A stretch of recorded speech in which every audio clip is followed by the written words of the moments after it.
বয়স হয় কি করবো মোবাইল গাড়ি হয়ে গেছে না এখন চিন্তা করবো আকাম কুকামের আর ওর এই চিন্তা ভাবনা যাতে দুশ্চিন্তা না পৌঁছায় এই লেগা এই মোবাইল গাড়ি দিয়ে ওরা দূরের উপরে রাখতে হইব একবার আইবো মোবাইল দিমু যাইবো গা আবার আইবো মোবাইল রেখে দিয়ে গাড়ি দিয়ে দিমু বুঝছিস নাই সবসময় ওর দূরের উপরে রাখবো আরে এমনি চাই না বন্ধু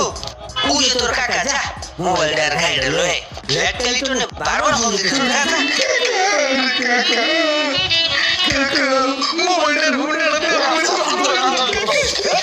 মোবাইল আর শোনা যা তুই যাবি না তোমার তুই সপ্তাহখানিক পরে দেখা করবি তখন নতুন মোবাইল পাবে মোবাইলটাতে আমার খুব প্রয়োজন মোবাইল আর ফোনটা তুই কিছু পাবি না